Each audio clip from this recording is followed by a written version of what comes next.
Decorating Pages podcast presents Production Design Film Study. This class examines Oscar-nominated films spanning a century of cinema. Accomplished professionals in production design will explore and dissect the sets featured in these nominated films and will educate why they were recognized for the design of their time. This class features the films of 1985. This year's films are reviewed by set decorator Kim Wannop and production designer Adam Rowe. Okay, so let's start and I don't think I picked this year. You just said like, I'm happy you picked this year, but I thought we were just doing 65, 75, 85. Well, we were, but somebody had to pick the first Yeah. time we did it. So I was happy to inherit this group of years. First of all, I feel like a little bit like I'm like either Bette Midler or Betty White on the Johnny Carson show, because you kind of keep, I'm glad to keep coming back. Yes, you are my recurring guest. Or I'm like your field reporter who's that, Yeah. the grocery store at the gas station on the corner. Well, because I first proposed this to you and you were into it and you're really good at it. Well, thanks. I am into it. And I have this thing that happens. It's kind of like, I mean, it's not the same thing, but it's in the same part of my brain. When you go on vacation, you come back from vacation, you kind of have the vacation blues. Yeah. You like don't do with this great suitcase of memories and things that just happened to you. So when I do these movies, I really dive into them. And so what happens is that after I finish the last one, I have like 3 or 4 days where I'm like, oh. And what I like about the experience of watching the movies is that I watch them with an objective point of view, like I'm watching for a reason. And then somehow it's making watching certain movies more enjoyable. But when the movie's really good, because I'm watching it to kind of judge it and keep my eye out, I'm really involved. It's fun. And I also have been enjoying all these older movies so much better than newer movies. I have watched a couple of new things on, Netflix, Amazon, and I've just been like, I'd rather go back to the old stuff. It seems like I'm learning that our tastes changed very dramatically somewhere in the early 2000s or late 90s. And the way a narrative unfolds, I think a lot of people think a lot of these movies are boring. But I find them to be better storytelling. Yeah, go ahead. Sorry. Oh no, there's so much more story and more bite into these movies and depth of story, like you're saying. And I do think there's a huge shift in the early 2000s of films and what we're looking at as far as like what the story is, but what we're looking at visually, because technology advanced so much, and what was starting to get nominated. If you start looking at those 2000 movies up until now, it's a different game. Yeah, you're right. It is true. It's a different game. Like they did black and white and color. It almost feels like we're going to get to the point where we should be doing non-computer scenery and computer scenery. Because they are two different, you have to approach them so differently. What else was interesting about this particular year, 1985, is that I looked up, because Brazil, which we'll talk about in depth, but I was very inspired by that movie. And I was like, wow, it doesn't, one of these things is not like the other, like that movie is so different than the other five. Yeah. And then, in the same decade, we later got Beetlejuice and Edward Scissorhands, and we got these movies that were outrageous, and you would never be able to sell a movie like that nowadays. I mean, even Everything Everywhere All at Once was like probably a super risk, but right. Yet it won an Oscar. But I still don't think producers are taking the risks like they did with Brazil, which clearly had a big budget and was well supported. I think we should go alphabetical. Okay. So the nominated films this year for 1985 were Brazil, The Color Purple, Out of Africa, which was the winner, Ran, and Witness. So if we can, if my thing will work. So Brazil, production designer Norman Garwood and set decorator Maggie Gray, is a story of a bureaucrat in a dystopic society becomes an enemy of the state as he pursues the woman of his dreams. This should have been the winner. 100%, hands down. I want to know the politics of why it didn't. Like, that's what I thought about. Why didn't it win? There is no question that this design, and it happens in other years, the futuristic design or something else doesn't win. And it's mind-boggling. 1980, Tess won over Empire Strikes Back. No, I don't know who was Wow, voting. that's interesting. No, see, that's great. And I know you trained me to do this. Did you look up what other movies were made this year? Yes. So, Wasn't it this year was incredible. well, Back to the Future, Legend, Return to Oz, Young Sherlock Holmes. I mean, those were the ones that kind of stuck out for me. I mean, the Princey's Honor and like Kiss of the Spider Woman, Cocoon, the all a Jagged Edge, all these other Trip to Bountiful, that's a beautiful movie. Sweet Dreams, period. Goonies, Yeah, which Goonies. Michael Riva also did. I'll save talking about that for Color Purple. Yeah, I And mean, Chorus Line, I actually thought that I think is Patrizia Van Brandenstein. I think that was her first movie, maybe, or early movie. I don't I know. mean, it stood out for me because it was so not designed, but it was designed so well. It didn't, it looked natural. Yeah, Uh, yeah. anyway, the reason why I bring that up is because you're good at always talking about that. This movie it should have been an easy vote. So Yeah. is this a symptom of what I call the Saturday Night Live syndrome? No offense, Saturday Night Live, but like they get a vote every year from a lot of people because people know it so well. And Yeah. because you had Meryl Streep in Out of Africa, not that those people didn't do a great job, but like this movie so clearly was imaginative, inventive, and everything was touched, but it never felt overwrought. It felt believable in its own context. I just loved it so much. There's so much going on in every set that it's really hard to intake all of it when you're watching Brazil. There's so much, like this is like the beginning of steampunk. Do you know what I mean? Hmm. Like this like and the scale that they give it and the imagination that they give it and like Yeah, there's the cohesion here is what screams to me is that like people were united. There was a producer or a network or somebody said, yes, we want to pump some money into this. I mean, not everything is expensive. There's a lot of stuff in here that looks like it was hodgepodge, but it's all done in the same world. And that's what stuck out to me so well. It's so very cohesive.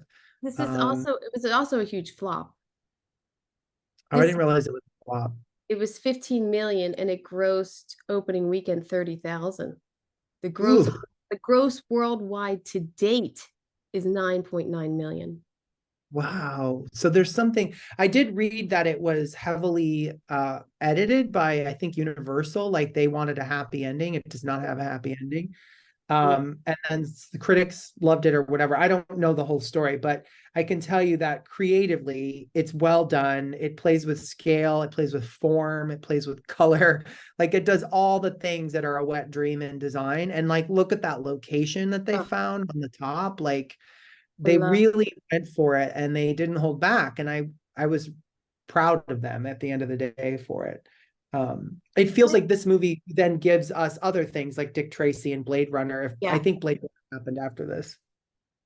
Blade Runner was before this, right? Blade Runner was 1980, I think. Oh, okay. Well, yeah, Or I guess 81 something. what I'm saying in that is that the scale of things was being toyed with in this era, much like the Lawrence of Arabia times. I mean, certain movies play with scale and some don't, and this one was. And you need movies to show that scale matters every once in a while for people to be like, oh yeah, we need this sweeping view. Yeah, this scene right here was This one is of my great. favorites. Like, This is so great.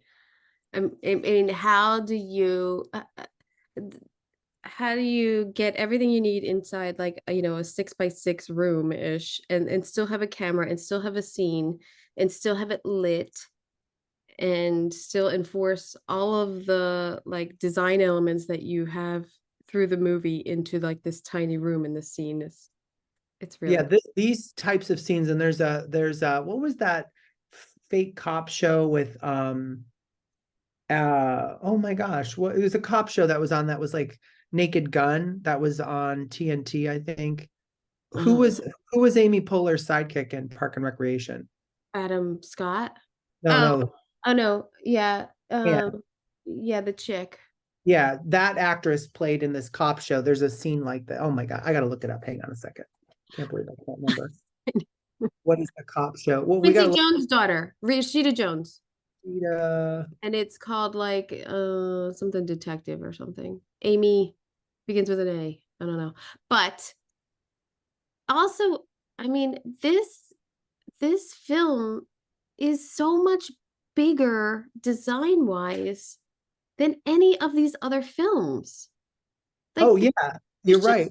Well, I'll hold on a second. I would say that I agree with you in design, but I would say that what Africa did to Out of Africa and its sweeping views and its gorgeous everything, because Africa wins the Oscar for that.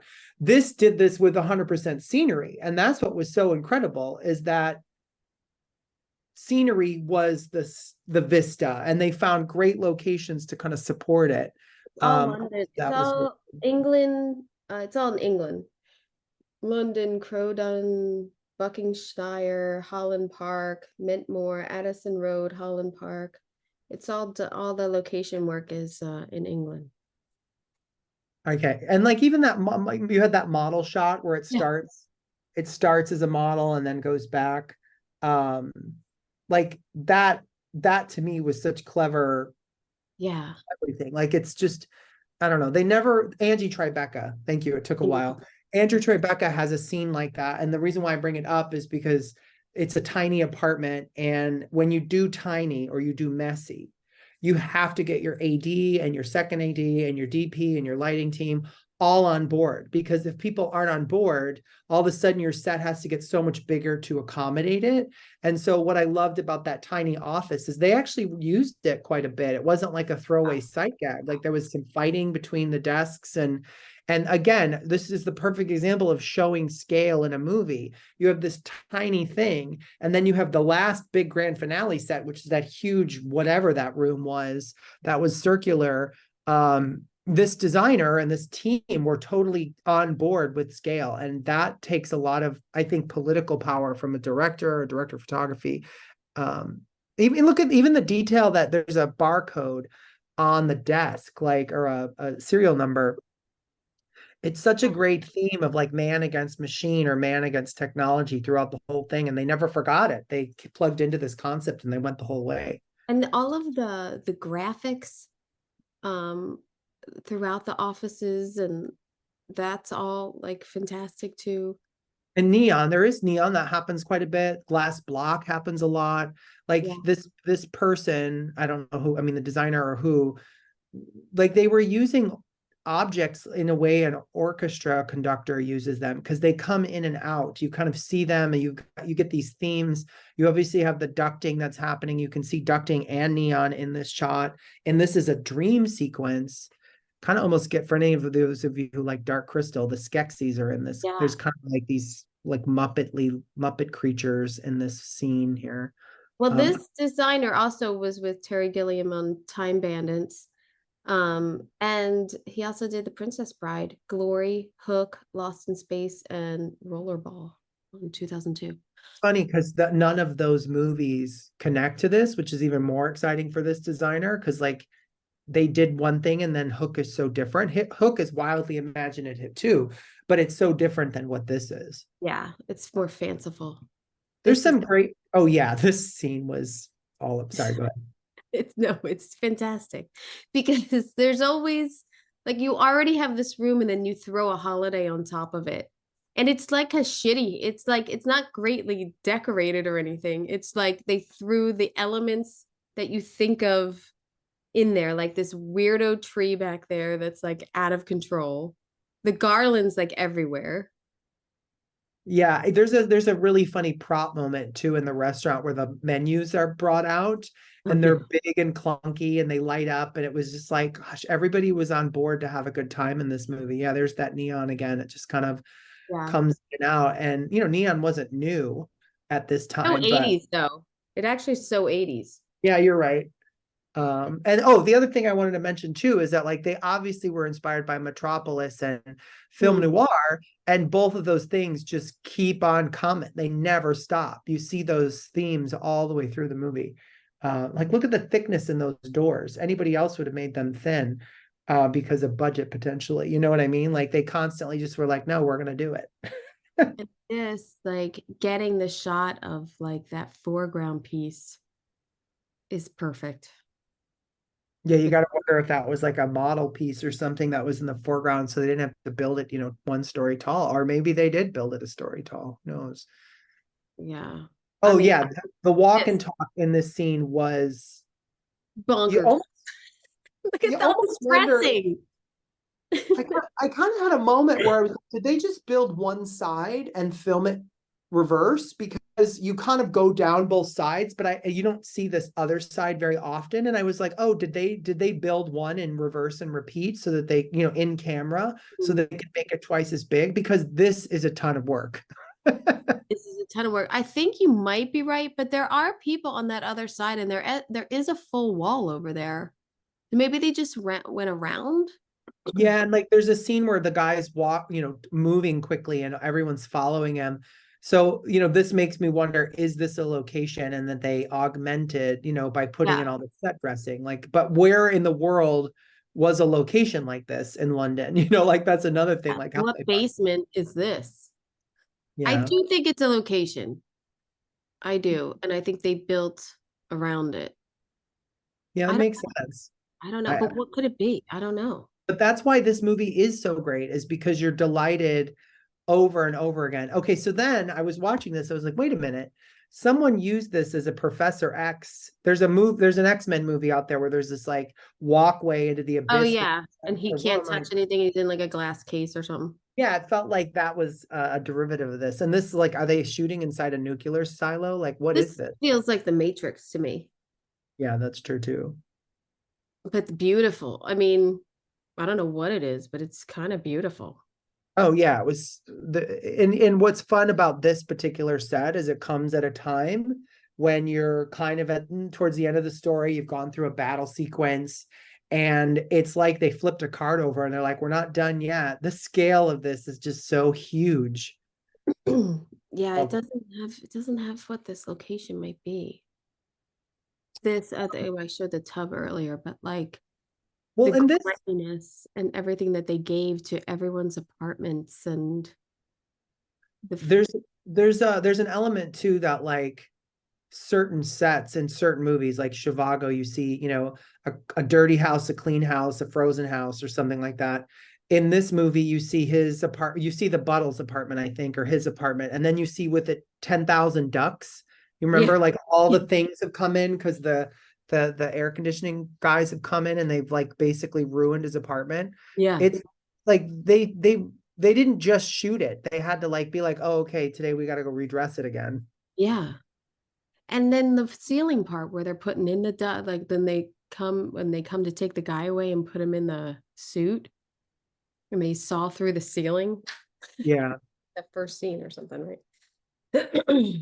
I don't know. I just don't this is a fantastically because you're also look how many different eras they're throwing in to the film, kind of showing like, look, we didn't tear down old buildings, but we retrofitted everything with our ducks and our, Yeah, no, it's a good lesson too to be like, look, see that Egyptian column with those crazy palms coming out of it. I didn't Yeah. notice that in the movie, but what's cool about you isolating it is that like, okay, you and I are in a spitball session working on a show, and you found this column, and you're like, hey, what do you think? I might be like, nah, it's not right. But at the same time, in this movie, it is right. Like you kind of have to have these kind of wacky moments of set dressing to prove that like it can work. And like somebody shoved those flowers up in that little Yeah. niche there. Like God bless them. Yeah.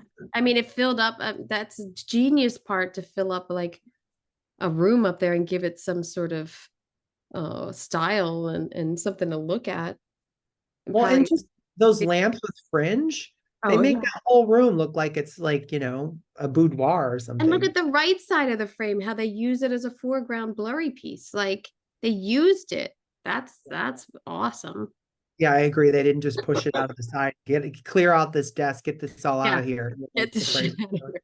So yeah, I think I think I would have voted for Brazil. I would have had to have, like, without a doubt. I mean, it does blow my mind that you said that Empire Strikes Back didn't win an 8. So what was going on in the early 80s with the Academy? You hear that, Academy? What It was doesn't going on? matter. Look at, I'll tell you this, 1992. The win it's like Unforgiven and the winner of the year and Chaplin, and the winner of the year was Howard's End, but also the movie Toys was nominated. Now, Toys is not a good movie, but like Brazil, it's completely designed.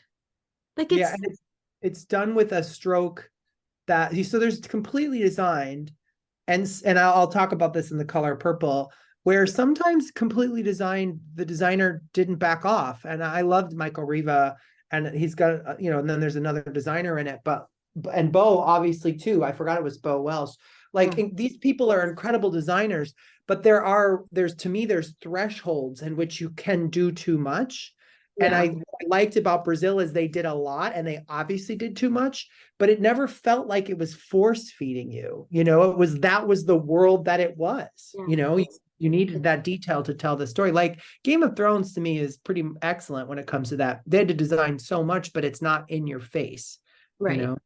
No, and to that is the lighting to celebrate what needs to be highlighted and not every single thing. Not 20 lamps on in the store. Yeah. Okay. Now, The Color Purple is a story of a Black Southern woman struggles to find her identity after suffering abuse from her father and others for over 4 decades. Production designer Michael Riva and Bo Welsh, set decorator Linda Descana, who is still my number one I wish I could have on the podcast. never giving up. But so for some context too, Michael Riva gave us amazing things. This same year, he gave us Goonies, which is crazy that Goonies was the same year. And why Goonies wasn't nominated? Because I just don't think people take sci-fi children's in the same grain of, they just don't. I don't know how anyone could say that Witness was better designed than Goonies at the end of the day. No, I don't. And then Bo Welsh, didn't he do Beetlejuice or Wait, I just want to give a shout. I mean, the Michael Riva, who, I mean, is still kicking. I mean, no, he passed away. oh, he did. Oh, no, no. No. Bo Welsh is. Bo Welsh is still kicking. Yeah, But Bo Welsh did the last I knew that Schmigadoon in season 1. Michael Riva, like A Few Good Men, Congo, Hard Rain, Lethal Weapon 4, Charlie's Angels, Zathura, I'm saying that wrong, Iron Man 2, The Amazing Spider-Man. His career spanned from 76 to 2012. I mean, he had a beautiful run of films that were very inspiring to me. And then Bo Welsh gave us a lot of things we love today. Like, talk about an incredible designer. I mean, Beetlejuice 2 he's doing, right? Oh, I don't know what he's doing now, but I just look at, Beetlejuice, Ghostbusters 2, Edward Scissorhands, Batman Returns, The Birdcage. I mean, just those two alone are two opposite ends of the design spectrum. Men in Black, Wild West. We're still using Bo Welsh's train. The train from Wild Wild West is the train in The Good Place. I mean, right. What better design signature do you need when your train ends up on several shows? Yeah. And then for me, like Linda, the impact that she and inspiration that she has given me, not only like Blade Runner, Fatso, which I always want to bring up. I love Fatso. Blade Runner, Goonies, Color Purple, Falcon and the Snowman, Back to School, Harry and the Hendersons, Scrooged, Rain Man, Back to the Future 2, Avalon, Defending Your Life, one of my favorites. She did Toys, Wolf, Father of the Bride 2. I mean, Patch Adams, tons. No, I don't know Wolf. The Rocketeer as well, which was a favorite. So these people, a round of applause for their incredible careers. Also, this is Steven Spielberg's first, I think, not major. I mean, this was a successful movie, but this wasn't Jaws or Jurassic Park or E.T. Yeah. This was a break. I think it's also important to point out that this novel and Out of Africa, also a novel. They both are sweeping stories that take place over many years, many locations, and they kind of suffer a bit because the movies have to collage so much information. And I did like this movie. I saw it, back a long time ago. And so this was a rewatch for me. And so this is what I was kind of saying about the difference between design and not design, like being too heavy-handed. I actually think that they did a beautiful job, but it's too beautiful. I had a hard time believing that this was replicating reality like it felt like it was from an acting style. I mean, Whoopi Goldberg is incredible, and Oprah Winfrey, Danny Glover, they're all acting, without a doubt. But, you have this scene and she's Mary Poppins. By the end of the day, you kind of are led to believe in the movie. And this isn't set dressing related or production design. I think this is a director who wanted things to be a little bit more imaginary. And maybe that made it more palpable because the story is very heavy and hard to swallow. And it did make it accessible. And a lot of people went to see this movie. But like, even look at the windows, you can't see outside. She's like literally in a prison cell. And I get what they're saying. And then you come, look at the transition in Mary Poppins style, it's Cinderella's dress almost. This was all shot in North Carolina and then at Universal Stage 37.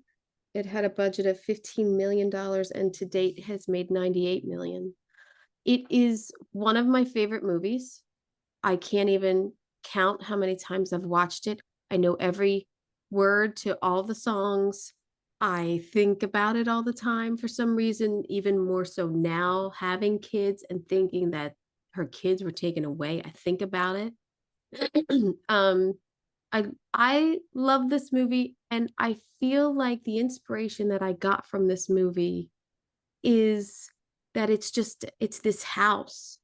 It's this house that is the other character of, as you said, like it's her prison, but she makes it a home, and how you grow with your home and the kids get bigger. And it also showed like, not the South that we kind of, pigeonhole into what it was too, of like slavery and all this too. It's in a time where this is a different generation that I don't think there's a lot of film history about. And I feel like this is such a great example of this time in history in the South. It does paint it idyllic. I will say that you constantly almost in some form of a dream in this movie. Like if you look at this is the perfect example. Look at how tall that window is, and look at the godlight that's coming down when she gets letters from Nettie. And like this is so hyper theatrical, and this is where Steven Spielberg to me stretches his wings out, and he's like, look, I'm telling a story, I'm not replicating reality always, and I enjoy that. But if you're looking for a textbook, if you're going into this movie like watching Lincoln, that's a representation of history. This is a storytelling. Like even the bed is cockeyed, they didn't shove it in the corner. You get wrapped in the romance of all of it. The top of the stairs that this room is connected to is massive. I don't think you have a picture of it, but you could have a whole nother room at the top. Oh yeah, when she's the tray, when she comes in with the tray to give her, it is a very weird, but I think that when we were looking at houses 2 years ago, like hallways sometimes are really wide and weird, and I don't know. No, I mean, I'm sure it's believable, but like there's this sense of like romance to it all that comes through, and the design is supporting all that. A perfect example, and I don't think you have a picture of it, but the very first time I think you see Harpo fixing his house, he's got like there's holes in the roof and there's all these multicolored pieces of tin, and he ends up falling through the roof. Like that's a cartoon for a second, and then Harpo falls through the roof twice after that. So like there's this almost like slapstick moment that's constantly kind of going, hey, we're having fun here, even though this movie has some heavy topics going on. I think too, as a period piece and looking at textures and curtains and like, and I always love when films use mirrors, and seeing reaction shots or seeing something you're not supposed to see or sneaking a peek at something through a mirror is always fantastic. Yeah, it was a good reminder to me to kind of keep saying the same thing I'm saying, is to step back and not treat things as historically accurate, as treat them as a storytelling.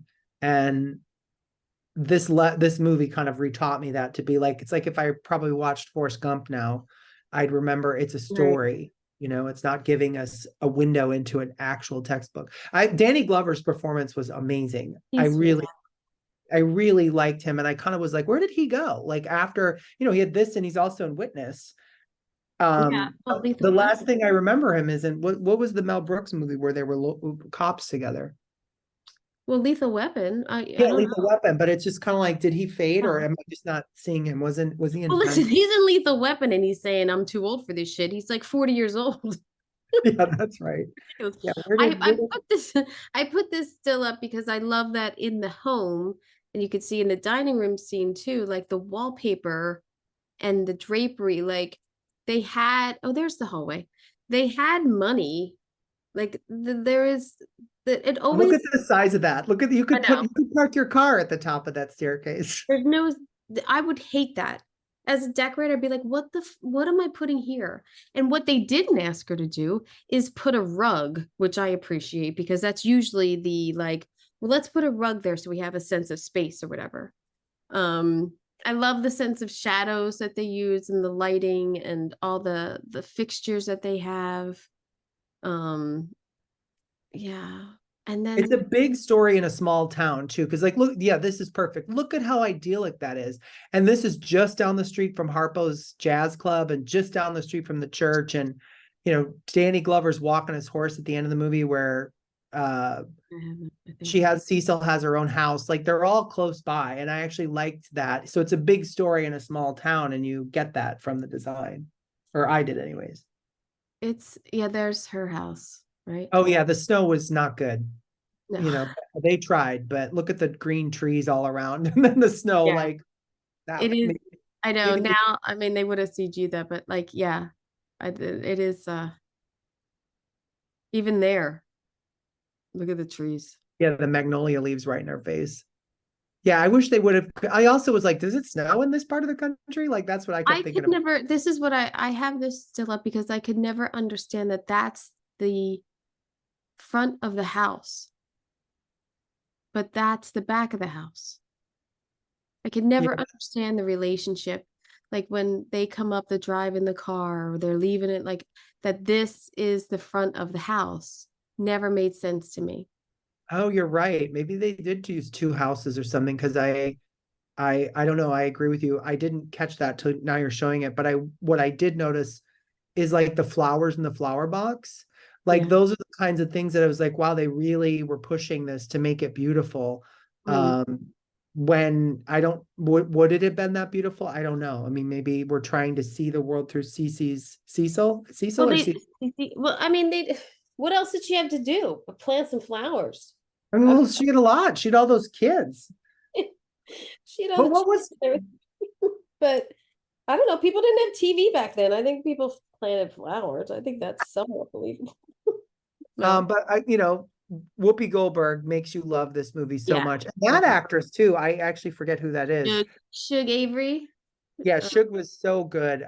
Really Margaret interesting. Margaret Avery is the actress. I love all of this. I love the character of it, and like it's, it's not like some jazz, it's on the water.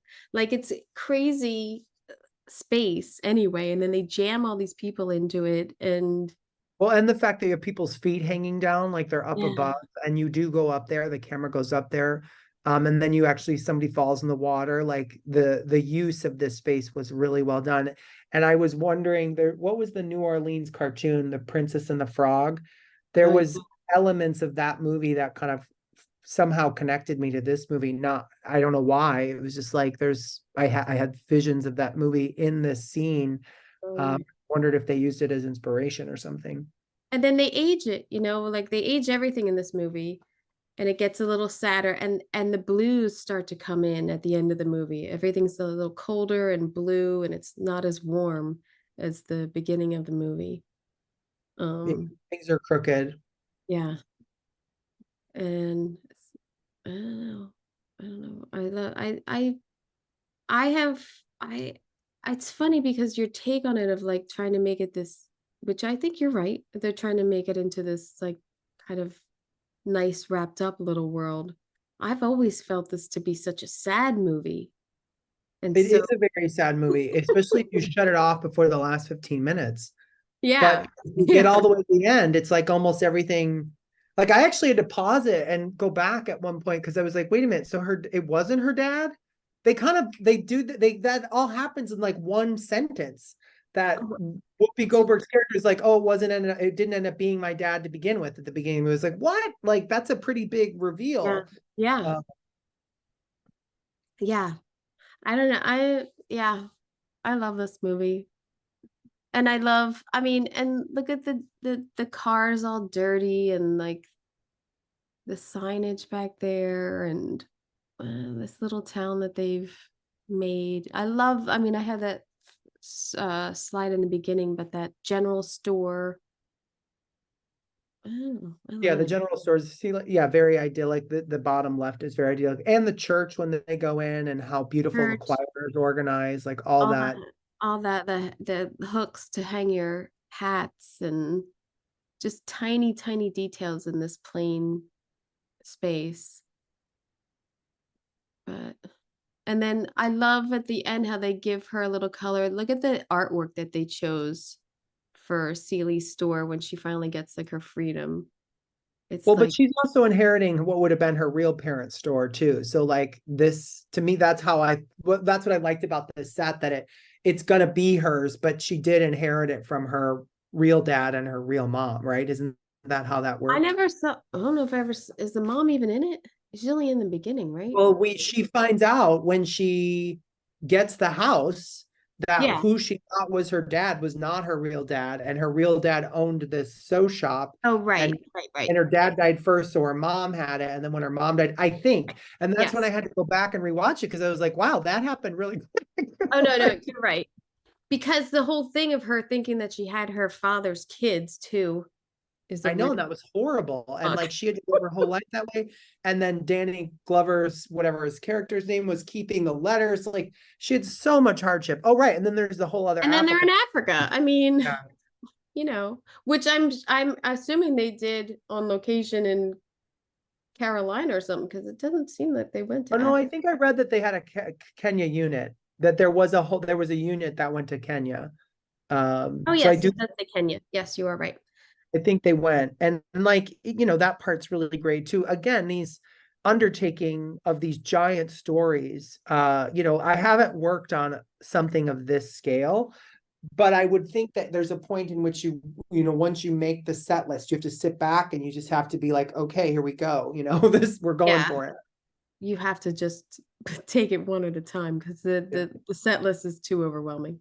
Yeah, you got to bite it off in small pieces. I love the scenes of them together and the ending scene when the sunset and everything. Another thing I want to point out too that I found fascinating is that this is not related to production design. That Steven Spielberg, doesn't work without John Williams typically, but Quincy Jones did the music in this movie, and I think Quincy Jones was the person who brought Steven Spielberg to the project. But it's gonna somebody who's a music lover out there. There is a theme that happens often. It's when it's Nessie and Cece, right? Those two are the main characters. Whenever they get together, specifically when Cece gets the letters and finds them, that is very, very close to the John Williams theme from Jurassic Park. It's very, very close. And I found it interesting because, this predates Jurassic Park. So it would have been Quincy Jones's theme or someone's theme. Because there was an argument about who should win the Oscar for best music, because a bunch of people I think did music for it. Anyway, I'm going down a trail here, but I thought it was interesting that there was a theme in this movie that we all know that becomes the Jurassic Park theme. So I encourage you to Oh, watch the movie and keep your ear out for that. I could hum it right now, but I won't. Then the last thing I want to point out there is that Whoopi Goldberg auditioned for this movie with two people in the room that would have made me crazy to nervous. First of all, one was Steven Spielberg, and the other one, did you read who it was? No, did I read Michael Jackson. Michael Jackson was in the room when she auditioned for this movie. Why was he in the room? I think he's friends with Quincy Jones. That's the only thing I could think of. Like, I don't know why he would have been there. But if you read online, I have no reason not to believe online, of course, right? Everything online is real. But I was like, wow, that would make me so. MJ and Spielberg in the room, and you're like a no-name actor. He was That's a stand-up comedian. Yeah, like all of that's great. Anyway, she deserved all the winning she did. So great job, I everybody. am super bummed that they have remade this movie. That's the last thing I could I will say that it's a musical. I don't know if that's going to make it different enough. I did, the trailer makes it look like it's big and sweeping, and like there's this whole like stage number in it. I'll be interested to see how they handle it. well, I'm not gonna watch it. No, I will. Here is the winner of 1985 with Out of Africa. In 20th century colonial Kenya, a Danish baroness has a passionate love affair with a free-spirited big game hunter. And by the way, the big game hunter was 48 and she was 35. This movie. But and is that in real life or is that in the story? In real life.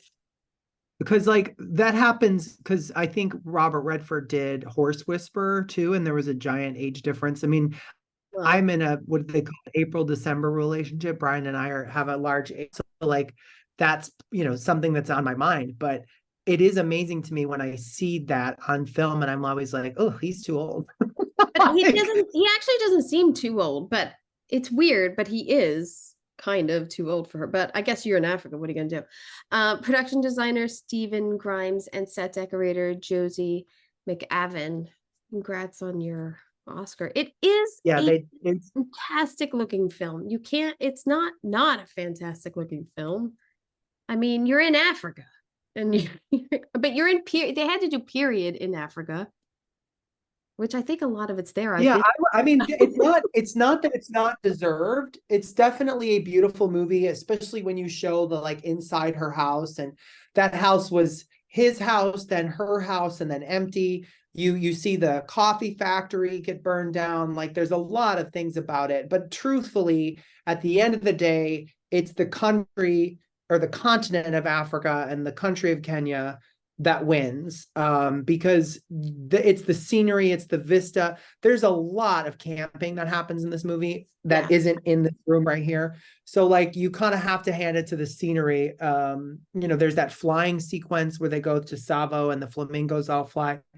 I mean, all of that's beautiful. And I could see how if your vision of Africa as a continent, America does a pretty bad job of teaching what that is as a kid. And so if you're, seeing Africa for the first time in this movie, of course you're going to be like, wow, it's a beautiful place. It's green, it's rich. So I liked seeing all that. We saw a very beautiful, tiny slice of the continent of Africa, and it won the Oscar, in my opinion. It's also the cinematographer, David Watkins, also won for this, and I think well deserved. Yeah, I mean, that's what does make the scenery look so beautiful is the way that there's so many composition. I had a hard time buying that they were in love, which you learn later in the movie why that is true. So I thought that was really well done, which I know is not scenery related. But what I'm getting at is that, like, as a designer, if I were coming to this, I might try to do a little bit more fish out of water design, because she always looks at home there. And she's, first of all, in the 80s, she's a strong woman. She's not fawning over him. She's not like a damsel in distress. She's very communicative about her emotions.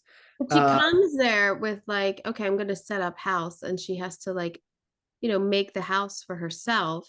I love the like before and after of it all, and then even like the after when she has to move out.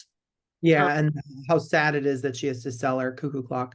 But If the there color tones too of this and bouncing off of Africa is great because they're all muted. Nothing really pops. Even the tents or the nothing, even the red, like that dinner scene, like even that red in the back is muted. Like everything's toned down in the film, which I wonder why, because I feel like you would want Africa to pop more, or the greenery or something. And her bedroom is this, like, Oh yeah, you're right. It is all tone on tone. I mean, you do see the Masai Mara in red at one point, and maybe that was as red as they were going to get. I do want to point out two scenes that would have pulled this out of the running for an Oscar nomination, in my opinion, as somebody from 2023 looking back. Mhm. There are two scenes with green screen. One happens at the beginning where she's talking to her future husband, and the other is the flying, and they look so dated. Yeah. There's something about them that Flying, completely removes you. And it had to have removed people in 1985, in my opinion, too, because it's distracting. the flying scenes are really bad, but it is directed by Sidney Pollack, who was one of my favorites, who directed The Firm, Tootsie, Absence of Malice, The Way We Were, The Slender Thread. Yeah, the Slender Thread is great. I love that. So I do love his work. Uh I do love elements of this movie. I love looking at the colonialism design too, all these, like, having a lemonade out on the front there, and the wicker that they used, or like all of the silver and everything that they had then. And I agree. I mean, there's like that shot right there. If she would turn around, she looked like she'd be in Better Homes and Gardens. yeah, Like, it's positioned well, it's beautiful. They got beautiful vegetables, they got beautiful everything. I mean, there's this one scene where they're in a, out in the middle of their journey, and they're having a wine and dinner and at their campsite, and there's a little coffee cup with flowers in it. Like, they never missed a beat. Yeah, I mean, look at the dressing at that picnic. It's like, where did that come from? Ralph Lauren. It's like, yeah. Ooh, But I Ralph think Lauren. they had that, right? I think they had. No, I agree that they did. I just found that they really went for it. Again, this is another study in scale. I mean, look at that Look at top that. picture. Look at that. It's Vista. ridiculous. There's a scene too that happens towards the end of the movie where they're in a situation like that on the top of a hill, and it's the last scene that you see of her in Africa. It's her, with this giant tree next to her, and it's just spectacularly shot. I mean, building all of these little huts and the farm, and I'm assuming building all of this, the coffee, and all of this, I think, is a build, right? I I mean, think so. I mean, they definitely went to a real place, from what I read. I just don't know what was real and what was not real. Like, obviously they had to burn some stuff down. But oh yeah, the fires. yeah, I mean, the scale of it is just spectacular. And that part is, so well earned for the design team and the art department, everybody around. Because it was I think they shot the whole thing. Oh, is that the one with the coffee cup on it? No, that one doesn't have the coffee cup. But I was like, all the touches that they did. Now, I think that whole community I think they built that community. They built that town? I think so. I read that they found an abandoned set of railroad tracks, and they did the train sequence on that, and then they built a little colonial town. Well, that's crazy. Building the whole town. I mean, oh, it does look, well, no. I don't know. I thought that was. I never noticed this. There's the power lines in it. That's a well-placed power line, because in the course of the movie, you go from horse and buggy to car to plane, and you do get electricity. Like, that happens over the time. There's some time telling going on. This, no, I love all the silver and like the wicker and like, I don't know. I mean, Yeah, the wicker was great. All of that. I actually thought you'd be into the drapery in this movie, because I know you love drapery. oh, I didn't even, I felt it drab, I think. Oh, there's the curtains in her house, and like there's always lacy stuff everywhere. I mean, it is Victorian time. I feel like I can remember curtains going, oh, I think Kim will like this. There was a lot of fire, like everything burns down at one point, and you're like, oh man, you gotta start from it. It's a sad moment. All her work is gone. But that's a lot of production right there to set all that on fire. Yeah, and they really let it burn, and you actually see them reacting to the fire in the same shot. Now, that could be a special effect or not CGI at the time. I don't know how they did it, but it was very well done, because you see Meryl Streep's character reacting to her life's over. And you know what was awesome about Meryl Streep is she didn't get devastated. she was a strong woman. Even in that moment, she just kind of reacted to the fact that it's over, it's done. Yeah. I don't know. Yeah. Okay, so there was another thing. Oh, this is a great example. So this one, and then there's a scene with a polo. This scene was very quick. All she was doing was going to talk to somebody about, look at that set. I mean, it's big. And then there's a scene where she decides to break it off with her husband, Dennis. And there's a huge polo scene just for that scene. And it was like, man, I'm so glad they did it. They went for these big, be like, oh, let's just have them sit at a bench in a park, Yeah, it's a big event. It's a big damn event with tents and everything. It's a huge so I love the producers or Sydney or whoever was like, yeah, let's make it big and let's not smash the vision because it's a big even story. This scene is pretty like poignant to the story too.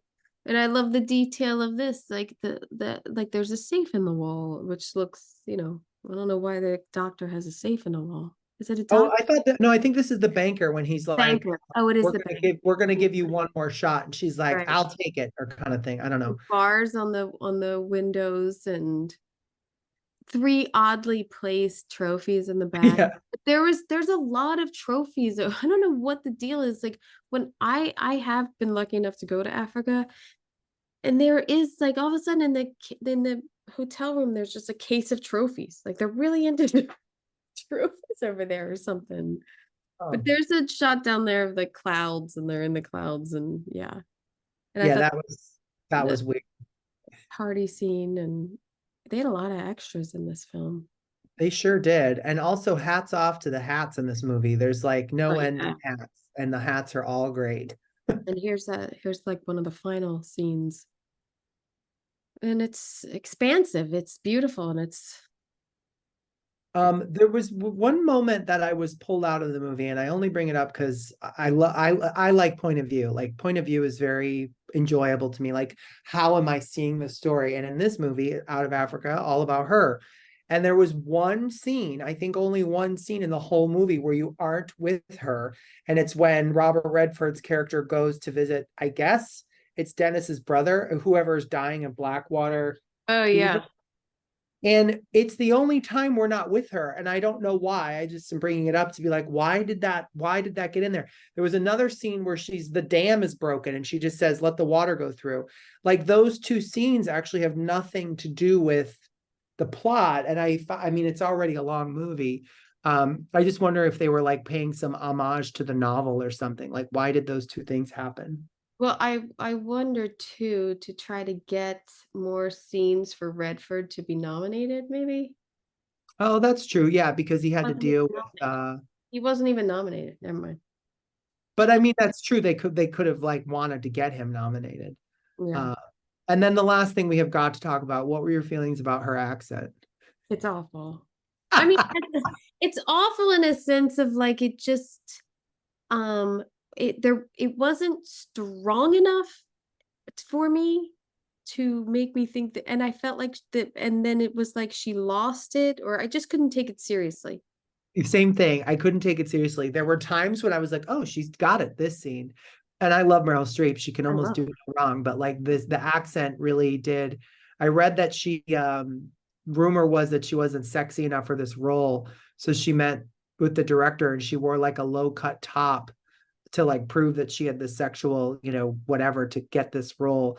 But I was like, man, they should have looked at somebody who could speak German. Well, I certainly don't think they made her sexy with the hair and I mean, she looks pretty sexy when Robert Redford washes her hair. The washing of the hair scene is like, but that's silly too. That was like, okay, what are we doing? Uncomfortable. And all I kept thinking was, what a beautiful location to scout and like be a part. Okay, this is where we're gonna do the hair washing scene, and how like kind of humiliating it must have been for Meryl Streep. How many takes did you have to do where Robert Redford is washing your hair? Like I get taken out of it of like, ooh, that must have been uncomfortable to shoot, or like, ooh, why did we have to have this scene? Like he loves her so much, he's washing her hair. I mean, I get it, but it'd be sexier in a tub back at the house. Yeah, no, you're right. I don't disagree with all those things because the way that Meryl played that scene was like, oh, this is the most amazing thing. She already loved him anyway. You know, we knew that from the Yeah. like second scene. So Yeah. anyway, great job. But I will say it's not the best. It didn't win the Oscar for me, but it's a beautiful movie. Yes, I didn't get my vote. Now here we go. Ran, which is a medieval Japan, an elderly warlord, boy, an elderly warlord retires, handing over his empire to his three sons. However, he vastly underestimates how the newfound power will corrupt them and cause them to turn on each other and him. Production designer Yoshirimo Maruke and Shinobu Maruke. I would um, be curious to know if they were related. I mean, maybe that's my I not think knowing it's about I last name. thought it was father and son. Um, I have already watched in 1980 their picture Kagmusha I watched, and I have to say I think they used some of the same locations. Oh, they did. Okay. I don't know. I think it all sort of ran together. Like once I started watching this, I was like, oh, this is okay. It is the same. It's the same. Well, I interesting that I really loved this movie. I liked it because I liked seeing this world, first of all. That was my favorite part. Um, it was very straightforward storytelling. It felt like ancient storytelling.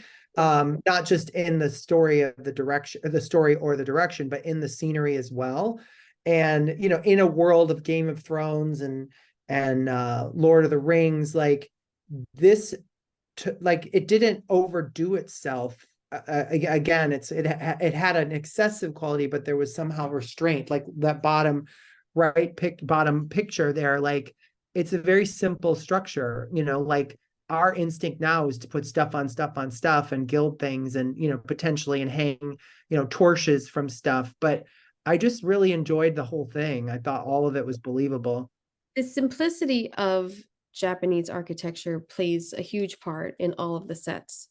And in the same with the previous film, the sets are basically the background mostly for the color of their wardrobe, I found. Yeah, I would agree And with that. and so you have a lot of like you have the wood to the wood or the white or the stone, and it's really there. And I think it's just the teamwork of it and their culture that then you play off of that of what can I'm sure there were huge discussions of like the wardrobe against the sets and how it's going to play off of it because the sets are so simple, really. I Yeah, mean, there is a world where that feels like it's almost illustrated like a storybook or a fable. Like the background of the scenery is the background and the people are popping away from it. And that I think is what, whether that was intentional or not, that's one of the things I liked about this. I mean, of yeah, course, the scale there is crazy and how they shot these two opposing scenes, yeah him inside this the temple and him outside. Like, how did they do that? It I don't really is know. spectacular. I really don't know how they did that. It is a spectacular scene. And then in having that and having the elements of all extras and fire and smoke and like the storytelling still in there, like it's really good. This is a perfect moment to pause and say hats off to the prop Yeah. people. Yeah. Like Yeah. there's 10,000 flags in this movie and they're all beautiful, every single one of Yeah. them. Yeah. Um, A lot of weapons. yeah. Even, there's I think it is just the culture of it where the sets take a step back but are impressive. Like Yeah, this, I they're mean, so this is impressive. I mean, impressive. This is look at the ceiling of that space. Now, whether that's real or scenery, like all those beams are doing something different. Like they are of a tree, which I really enjoyed, and that kind of happens throughout the movie. You see that now. That could be Japanese architecture, or the movie itself. And I just enjoyed seeing this world. And here we are looking, out of Africa, about Africa. We're looking at, Louisiana or wherever Color Purple was set. These are all three of these. Well, and we also have Witness to talk about. They're showing you snippets of worlds, but this one is the most out of my world, which is what I liked. Yeah. This is 11.5 million budget. And Sorry, Shinubu is a woman, so they weren't brothers. I just don't know if they were related at all, but I just wanted to point that out. Japanese production designer and art director. Oh, she was married. They were husband and wife. because well, I mean, he had a amazing career also of credits. This scene on the top left, which is basically a big portion of the beginning of the movie, I really liked, and it's a good lesson in like, hey, we don't always have to cover our actors, because so many times a director of photography or a production will be like, we need to tent it, or we need to do something to keep the light off the actor. They were outside a lot. Yeah, the majority of the movie, they're outside. Yeah, and they're not covered up. And I thought it was a good lesson. I also really loved how simple the color story was. Like, I actually got lost a few times, but knowing that, they were always going to help me out with the flags and the colors between yellow, Who's red. who? Oh, wait, they're red. The red guy. Yeah, exactly. The makeup is laughable sometimes, though. Well, I think, yeah, it is, but I think they were obviously going for like a throw into like kabuki or some other kind of Japanese storytelling, because it does remove you. But I was so bought into it. Something about the movie cunningly brought me into it, and I didn't care. Just like I said, I was harping on green screen and Out of Africa. The makeup could definitely pull you out of all of it. Right. I think too, it's funny, not funny to me. Did this win Best Foreign Film? Like, how did this get nominated? Like, Yeah, I was kind of thinking that way too. Like, how do certain movies get themselves into a position for an Oscar? Like, this is not the only Japanese movie, and this was probably not the only epic movie from a foreign country, but I guess somebody has to submit it. this wasn't even nominated for foreign language. Huh. I think that having them maybe previously nominated and this guy's like super long career. I mean, he started in 1948. He has he was nominated for 4 Oscars and has another 9 wins and 3 nominations for the Japanese Academy Awards. I mean, maybe it was like an underground thing and people knew about it, and then they're like, oh, we got to vote for that. I don't know. Well, I think the director's background and success in other things helped. I just looked it up because I was curious. It was an $11 million budget, which was Japanese's most expensive. They spent 10 years storyboarding this film. Incredible. So he really wanted to make this movie. This I thought was a beautiful setting for this. Like, it's dark. It's finally dark and they're light, which contrasted kind of a lot of the movie. I agree. I actually really liked her a lot, Yeah. the sister-in-law. Yeah, she was really good. So I could see why this would be a contender, but I don't know. Yeah, I definitely see why it was a contender given what it was, but I go back to, and I know I sound like I'm a Goonies fan because I am. I go back to why that movie wouldn't be in the same realm. And it goes like, I get caught up in that because I look at, some of the other things that were nominated or that were made that year. Cocoon, I can see why not, but Legend was incredible. Weird Science, like these are movies that had really interesting design to them. Yeah, Legend, I think And even like young Sherlock Holmes, that was a really good period piece, design wise. It's not a Yeah, it story. does go down to a movie's PR. You know, we're going to see a lot of Barbie and a lot of Oppenheimer, not just because they're great movies, but because they are PR'd well. It's true. It's true, true, true.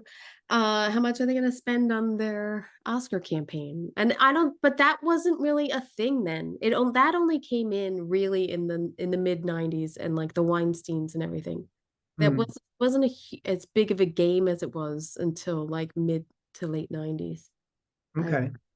because I just read the book Oscar Wars and I read all about it.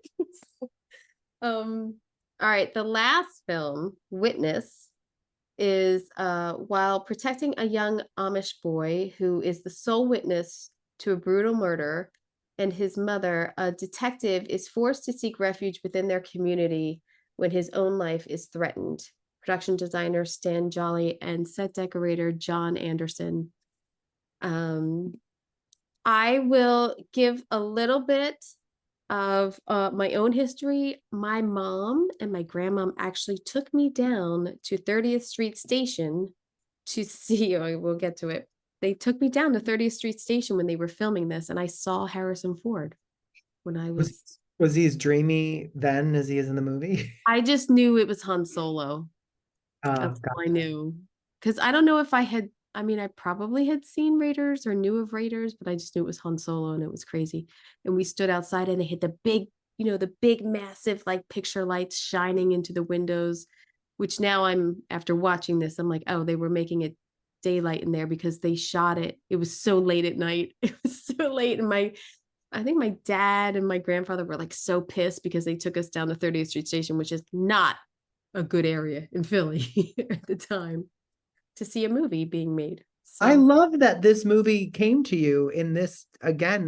This is yeah, twice in your life this movie's come to you. I love that. it's Um, crazy.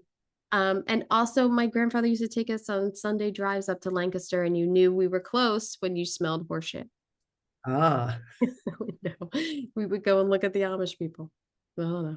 Have a So good the bottom left shot, I was really excited when I looked through your slideshow to see that you had it in it, because to me that is the definitive shot of this whole movie.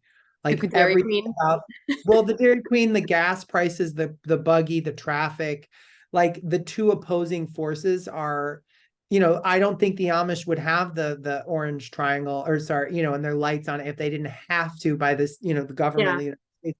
So I just really like that, this movie's theme is like, we're coming for you, essentially. And the designer and the set decorator nailed it by being authentic. So I can see why it was Oscar nominated if I isolate the other choices and say it was a very well done movie, and it never was cartoonized, it was never theatrical, it was very accessible, and it felt very realistic. Now, did they Hollywoodize being Amish for this movie? I don't know, but it felt very authentic to me. And we've talked about this in other sessions where, like, I think it was in Foxes of Harrow, where you assume they're telling you the truth because it's so well done. That's Right. how I felt about this movie. Well, I know that no real Amish people were in the movie because they don't like photography or anything like that, which is a couple parts of this movie. So none of these people are Amish, but the Amish were um helping, make it. So I am assuming that the designer and decorator got to talk to some Amish people and go into Amish homes. I mean, they filmed it in Lancaster, and I'm assuming this is someone's house. I don't think they built this house to Oh, make. yeah, I think you're right. I think it was all in location. Like, but Yeah. I mean, even if it wasn't, the scenic work on, like, even having all the smoke stains on all the lanterns and stuff give you a sense of time and care in this movie. So you have this dinner scene and you had the one in color purple. And I like dinner scenes because I always like seeing the props on the table and the story of, like, are you going to choose as a director to be at the beginning of the meal or the end of the meal or in the middle? Because there's always a continuity issue in the middle. Yeah. Um, but like, I like that they didn't fill the milk jug all the way up because it's real dairy milk. Like, they were paying attention. Somebody was paying attention. That's how Yeah. I looked at this movie. Yeah, that's a good detail. I know I always love to see where the dinnerware and the silverware, and like, the coffee cups might not match, or things like that. Those are details that we're really thinking of like they would have a full set, or no, they are eclectic, or no, they, just got mugs over time, or And um also having people on set just let things be. Like yeah. when things fall or when things aren't quite clean enough, or, the one of the things I hate the most is when people jump into bed, it's been freshly made. Like not everybody makes their bed every day, or when they go into a hospital and the bed is like tucked in, like that's not how people look. This movie was the anti that. And I like that generally, even though things look nice, they kind of let things be. And so I would say that the location department and the on-set dresser are some of the real winners in this one. Because I do think there's such pride in the Amish community of like perfection, but it is a lived in space. It's like that towel's a little dingy hanging above that sink, or because it's being used. But Mhm. the blinds are everything's supposed to be at the same height, or there is they have a lot of pride in their community about things, but it's very lived in. This set's very lived in, but I think it is a real house, so I don't know. Yeah, I I Overall, if I could just, I don't see why this was nominated. I just don't. I agree with you. I think Harrison Ford's, cuteness is a big factor. I think the seriousness of again, going back to what I was saying earlier, that drama seems to register with people as award winning, where comedy or kids movies or science fiction doesn't seem to do that. And I don't know why that is. Like Dune was nominated for Best Picture, I think last year, or the year before. And I was happy to see that because it's a great movie. But I think people discredit it as like not being, serious. And, Star Wars helps because not Star Wars, sorry, Star Trek, because it actually has real drama in it. But um, I think that's why I think this movie, because it's dramatic and we're supposed to feel something, is somehow treated in its own category versus some of the other things that are, maybe I'm wrong. I just think when people think about voting, I do love the green, of the muted tones, and the green shades, and the green in there. there was a really big pop that happens when they go to the barn raising. All the women have these brightly colored Mm. dresses on, and I really liked that because I want to believe that any religion, even if it's utilitarian or conservative, they can still have fun. Like, look at Yeah, that colored dress right there and the purple yeah, behind. yeah. They get a little fun on the weekends. Yeah, especially when you're serving delicious pie, like might as well have a great dress on. Oh, I really actually liked, I don't remember the actress who played the love interest, but I thought she played it very well because Kelly McGillis. yeah, she played it so restrained and careful and measured. And I didn't like it always at the time because I felt like she was being too icy, but her performance led me to thinking about this movie a lot more after. I just think of Top Gun. The Top It's Gun. funny, I didn't think of But Top Gun at all. um, I think she is good in this, and I love Lucas Haas. I think he's fantastic in this as a little boy. I think it's Yeah, he and did. they said that when they something about shooting the director had said when shooting the shooting the murder scene, it was like the most like absurd murder scene he's ever shot, and when they slit the guy's throat, it is kind of terrifying. Like this little kid is like in the bathroom hiding from like these murderers. It is crazy. And then the taking of he drops his hat and he goes back to get his hat, which is an homage to Raiders of the Lost Ark, apparently. Oh, I didn't know that, but I will say, well, two things. One, I had never saw this movie before, so I didn't know if the kid was going to be safe or not. And I was like, oh my gosh, here goes another movie that Kim's going to have to watch to happen to a little kid. It's Why are terrible things always happening to little kids in movies? Can't we no. come up with other plots? And then you had mentioned earlier, like, so I wrote all my notes down as I watched the movies, and my last note here is it's not special. So if you're award winning and you're or Oscar nominated, I would be curious to know what made this movie so up above the rest. outside of cinematography and directing, because I do think the direction overall is good, with the exception of the fact that like the three villains turn into like the Three Stooges at the end of the movie. They're very careful cops who've got themselves into Yeah. some really great situations, and then they're all like running around firing their guns off, and that part was stupid to me. I don't, well, maybe for me, because I've seen it probably 3 times in my life. This might be the fourth, but I haven't seen it in a while. It doesn't seem special to me, this movie. Like there's nothing, when someone says Witness, I say, oh, good movie. But there's nothing like, oh, the design of that movie. Wow. Like it doesn't pop. This is a location. The Amish's like house is a location. Like I just don't, I I think don't Anne of Green Gables came out the same year, and I would say they're the same. Anne of Green Gables also did a great job doing what it's doing, you know. yeah. It doesn't mean it's not nominated. I want to be clear on that. Like if it Right. does something really well, it can still be nominated. But given it's the other options out there, I'm not sure why this one did it so much better than others. So 8-year-old little me is outside those doors. I think that's so cool. Watching the scene. Well, there was an actual scene where Harrison Ford comes out of those doors, but it's not in the movie.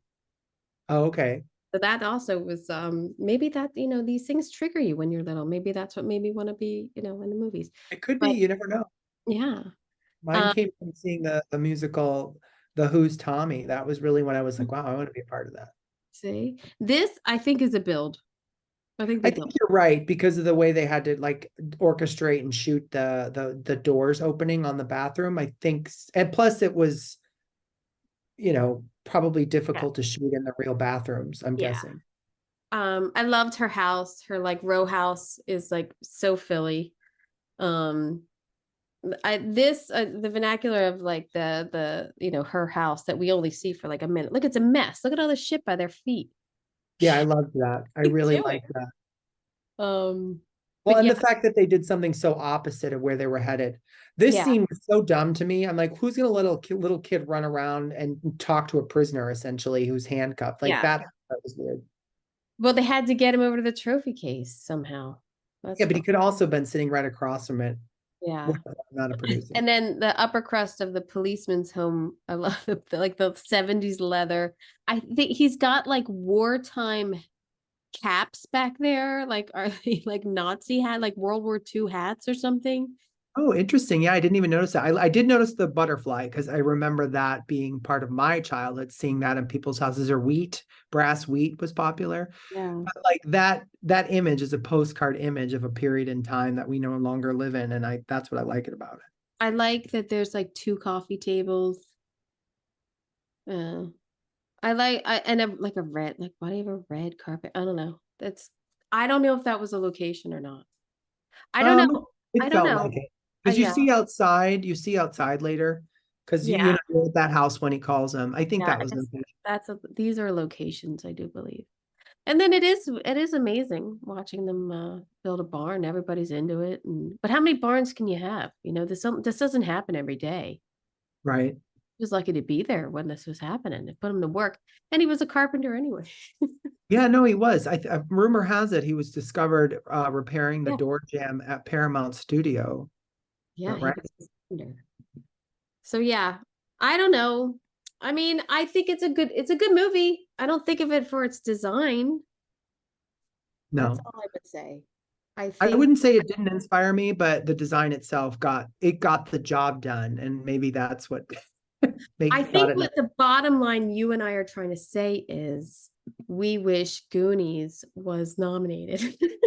Or Cocoon, although I need to rewatch it. I haven't seen that in a long time, but that movie left a mark, so I'm guessing it has something to offer. Like before I watched any of these movies, the only, for this, the only movie I had saw was The Color Purple, and I can remember it, and I can remember the design of it. I kind of had that house in my mind, and to me, those are merit badges of successful design. When you can look back on a movie you saw 20 or 30 years ago and you remember a thing about it that isn't an actor or a line or a love interest, it's like, oh yeah, I remember that house. Oh, wait, I gotta pick up my jaw. You never saw Brazil? I hadn't seen Brazil, no. Wow. Well, I'm No. glad you got to see it for this. The Brazil is Yeah, my weird. two favorites out of this was Brazil and Ran, actually. I got very hooked on Ran. I was telling everybody about it right after I saw it. I was like, wow, I was totally swept up in that movie. And the last time we met, I'm still talking about Hindenburg, and that was like, Hindenburg. Yeah. 5 months ago or 4 months ago. Yeah. I'm still talking about Hindenburg. You want to, I mean, there's been at least one or two of every year that is like, wow, that was great. Now, but since, this in 92, even 80, where I had already seen most of the films, it does get to like the rewatch, as we were saying, is much better because you're watching it on a design eye instead of like, oh yeah, I saw that movie, I don't need to see it again. But when you watch, like, when I'm watching again Color Purple, even though I love it, I am really looking at these design details. What did it made it so great that it was nominated? What made Witness so great? I don't know. I don't know. Yeah, but that happened to us in like The Odd Couple. I don't know why it was Yeah. nominated. No, sorry, not The Odd Couple. Sorry, The Sunshine Boys. Sunshine Boys, yeah. And then I remember Shampoo.